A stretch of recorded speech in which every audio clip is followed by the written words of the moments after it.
আসসালামু আলাইকুম। মাছ বিক্রি করার দারুণ একটা অভিজ্ঞতা শেয়ার করব। আপনারা অনেকে জানেন আমার যে ফিশারি রয়েছে। আজকে মূলত এই মাছগুলাই আমি ফিশারি থেকে ধরে বালুকা যে মাছের আড়ত রয়েছে সেখানে বিক্রি করতে গেছিলাম। তো এটা দারুণ একটা অভিজ্ঞতা হলো। তো চলেন, অলরেডি আমার মাছ বেচা শুরু হয়ে গেছে।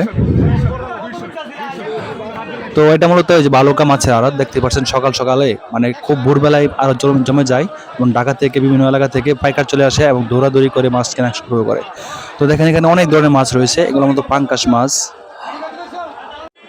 পাব্বা মাছ, এখানে রয়েছে আরো ট্যাংরা মাছ। মানে এমন কোনো মাছ নাই যা এই বালুকাতে পাওয়া যায় না, মোটামুটি সব ধরনের মাছই পাওয়া যায়। দেখতে পাচ্ছেন এগুলো কিন্তু গুজিয়া মাছ, খুব দামি মাছ গুজিয়া। এগুলো দেখেন কাল্লা মাছ, ঠিক আছে, দেখতে পাচ্ছেন কত বড় বড় কাল্লা মাছ। হ্যাঁ, ওখানে যে রুই মাছ।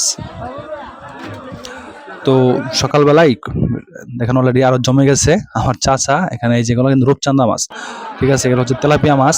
মানে এমন কোনো মাছ নাই যে বালুকা আড়তে পাওয়া যায় না। আপনি যদি চান তাহলে কিন্তু গুড়া মাছও পেয়ে যাবেন। দেখেন এখানে মূলত এই যে এগুলো গুড়া মাছ, ঠিক আছে, বড় মাছ সাথে সাথে যে গুড়া মাছ, মলা ঢেলা যাই চাইবেন সব ধরনের মাছ কিন্তু পাবেন। তাহলে যে মলা ঢেলা পাবেন বা গুড়া মাছ পাবেন তাও না, এখানে কিন্তু আপনি শিং, মাগুর সব ধরনের মাছই সকাল সকাল মানে খুব সকাল ভোরবেলা আজানের পরে আপনাকে আড়তে আসতে হবে।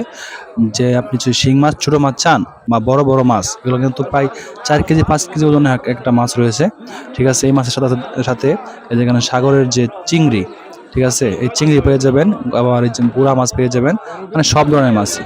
যাই হোক, অলরেডি আমার কিন্তু মাছ বিক্রি করা শুরু হয়ে গেছে। তো মোটামুটি মাছের বাজার জঘন্য খারাপ ছিল, যা বলার বাইরে। মানে এই পরিমাণ কম দামে বিক্রি করতে হয়েছে যা বলে শেষ করা যাবে না। কিন্তু এরপরও যাই হোক, মানুষের যে ভালোভাবে খাইতে পারতেছে সেটাই বড় বিষয়। লস হয় চাষির হোক, কিন্তু যারা ভোক্তা রয়েছে তারাই মজা মারুক, কি বলেন? এ হলো আমার মাছ বিক্রি করার অভিজ্ঞতা।